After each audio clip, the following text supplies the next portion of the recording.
करते हैं, तंज कसते हुए कहते हैं कि महाराज आपने काल को जीत लिया। कहते हैं भीमसेन उन पे कमेंट करते हैं और कहते हैं कि महाराज बधाई हो, आपने तो काल को जीत लिया है। अब इस पे युधिष्ठिर को बड़ा ही आश्चर्य होता है कि ऐसा क्यों कहा। तब उन्होंने कहा आपने तो उस जो है उस ब्राह्मण को क्या कह दिया कि कल आओ, यानी कि आपको पता है कि कल आप जीवित रहेंगे, तभी तो आपने कल आने को बोल दिया। कल आप जीवित रहेंगे, सुरक्षित रहेंगे, तो आप तो कालजयी हो गए हैं। तो ये बात सुन इसलिए जो मैं हूँ यह वाद्य यंत्र बजा करके खुशी मना रहा हूँ कि आप जो है काल को जीत लिए हैं, इसलिए मैं खुश हो रहा हूँ। अब जो है युधिष्ठिर को अपनी भूल का एहसास होता है और वो बहुत पछताते हैं।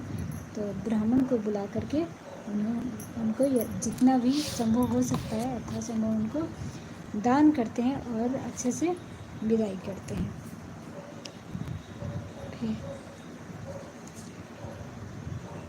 फिर उन्होंने ब्राह्मण से माफ़ी मांगी और कहा कि ठीक है, मुझे माफ़ करो, और अपने भाई को भी कहा कि तुमने मुझे अच्छा रास्ता दिखाने के लिए, मेरी आंखें खोलने के लिए बहुत बहुत धन्यवाद कि तुमने मुझे मेरी आंखें खोल दी।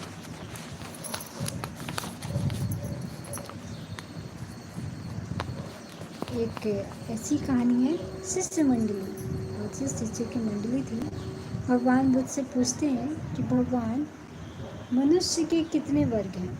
कहते हैं कि मनुष्य के कितने वर्ग हैं, मनुष्य कितने वर्ग हैं। भगवान बुद्ध के शिष्य तथागत बुद्ध जो है उनको उत्तर देते हैं क्या कि कहते हैं कि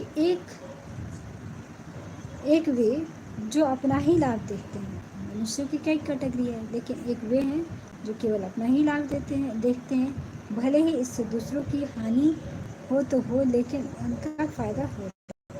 और चौथे वे होते हैं जो प्रमादी का मतलब कि जो न सुखी स्वयं रहते हैं, न तो सुखी स्वयं रहते हैं, न दूसरे को सुखी रहने देते हैं। मतलब कि किसी को सुखी देखेंगे खुश है तो जाकर के उसको कई सारे टेंशन दे देंगे, ऐसा क्यों हुआ, वो क्यों हुआ, ऐसे क्यों हो गया, तुम कैसे खुश रह रहे हो, ऐसे सिचुएशन में तुम कैसे रह सकते हो, तुम सोच क्यों नहीं रहे हो, लोग उसको तुम्हें टेंशन क्यों नहीं हो रही है, इतना बड़ा कांड हो जाता है फिर तुम्हें टेंशन क्यों नहीं, सोच क्यों नहीं। लोग जो है ऐसी ऐसी बातें कह करके जो है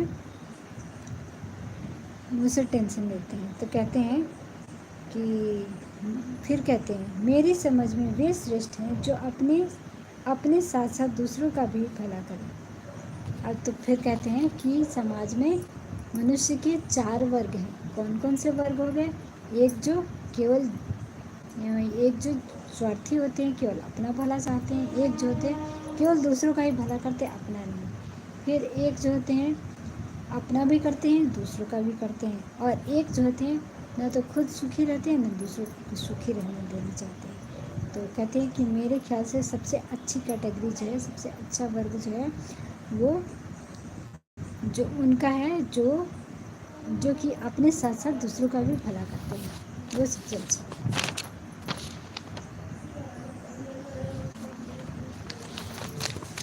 ठीक है, तो स्वागत है आपका, बहुत बहुत धन्यवाद मेरे साथ ज्वाइन होने के लिए। और देखिए सावन का महीना चल रहा है, तो आप लोग हर हर महादेव लिखने में कुछ जाता नहीं है, तो कमेंट में एक बार लिख दे हर हर महादेव, हर हर महादेव। महादेव की कृपा सब पे बनी रहेगी। महादेव कमेंट में लिखने से कुछ नहीं जाता है, आप पे भी महादेव की कृपा बनेगी और बरसेगी भी। तो लिखिए हर हर महादेव। अनंतपुर में अनंतपुर में रामदत्त का राज था। क्या कहते हैं? अनंतपुर में रामदत्त का राज्य था।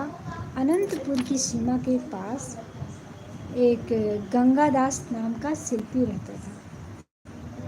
गंगादास नाम का एक शिल्पी पत्थर की सुंदर सुंदर मूर्तियाँ बनाता था। शिल्पीकार था, गंगादास नाम था उसका, और पत्थर की सुंदर सुंदर मूर्तियाँ बनाता था।